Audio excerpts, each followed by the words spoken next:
Now that we've discussed the heart of Caitlin Kierman, the idea that the monster inside all of us is only a part of us and not the whole, how does it relate to the heart of Caitlin Kierman? How does it relate to Vi? One of the interesting things about Vi and her early relationship with Caitlin is that she at the time thinks of herself as a monster, right? For what happened in her past with Powder, with Vander, with Milo, with Clagger, like all of these things combined make her think of herself as a monster. What I find so particularly fascinating about that is every time that Caitlin goes looking for what Vi is, who Vi is at her core, she keeps coming up with the same thing. There is no monster. And not just in the terms of how Vi thinks she is a monster. Caitlin sees monsters in everybody, and she accepts that it's a part of them.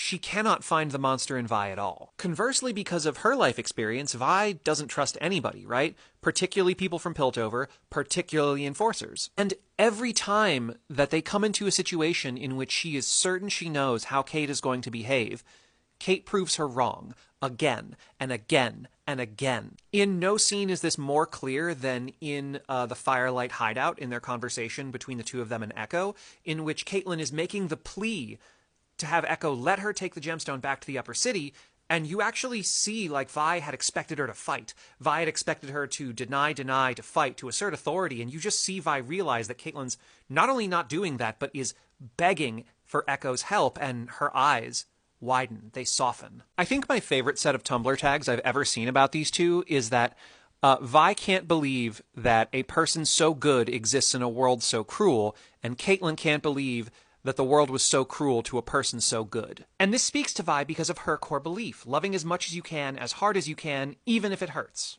Now, this examination gets even more fascinating when we apply the narrative technique of challenging each of the deeply held convictions of the characters. And in this particular narrative, it's the exact same event that challenges both of their deeply held beliefs. The monster that is Jinx. For Caitlin, we've already talked about this, right? The idea of a monster's full weight of being thrown directly at her. Is that enough to make her crumble? We covered that. With Vi, it's about, is her sister still someone that she needs to be protecting? And is she someone that she can trust, love? This challenge then manifests in a different trap for both of them, right? Caitlin's, we talked about the gilded cage of her name, family, and legacy.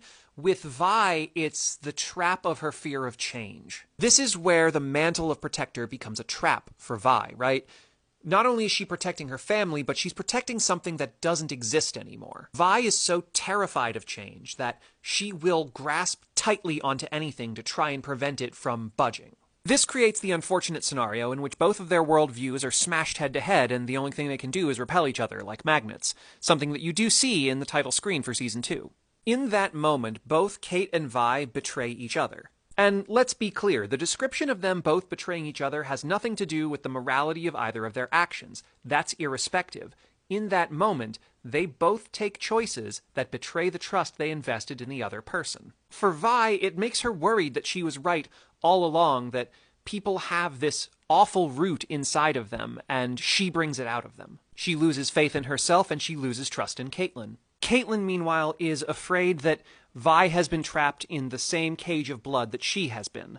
Caitlin has been forced to take on all of these responsibilities, all of this legacy, all of this weight in the name of her mother, and she is afraid that Vi has to take on the same, but on Jinx's behalf. In that moment, Caitlin fails to realize that Vi's reason for stopping her is not because of her bond to Jinx, but because of her bond to Caitlin. And conversely, Vi fails to see in the moment that Caitlin is deeply wounded by the implication that she's changed into one of the kind of enforcers that Vi has been afraid of her whole life. This is an additional frustration for Caitlin because the entire reason the Hellfire Squad forms to begin with is because she acquiesces to Vi's request to stop the full-scale invasion of Zaun. The attack on the memorial ensured that the entire Enforcer Legion was going to go in and they were going to be armed with Hextech weaponry, so Caitlin came up with a way around it. So to have that plan fail because of Vi's actions, it terrifies Caitlin.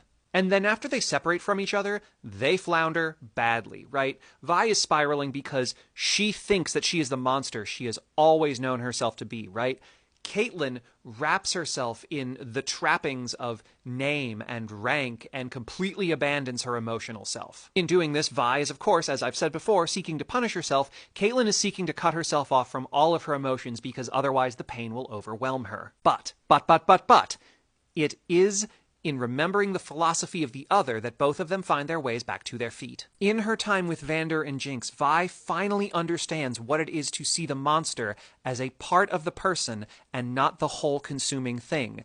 And in many ways, that is the catalyst for her to begin releasing her own guilt. And that Caitlyn had it right, that trusting, believing, loving the whole of a person, that is the way forward. Meanwhile, with Cait, Ambessa's trying to pound this idea of sacrificing other people to gain strength into Cait's head, and it's ringing incorrectly, especially after her conversation with Singed. For good or for bad, love is a catalyst for change. And from that kernel is Cait finally able to synthesize and understand that Vi's core belief, this idea that you must love and care so hard that it hurts, even if it hurts, in spite of the fact that it hurts, it is better than not feeling or caring at all. Their time apart was obviously hard on them, but as soon as they came back together, they both were able to see through the other's eyes. Now, some people expressed disappointment that there was no apology between them when they got back together. I would have been disappointed if there was.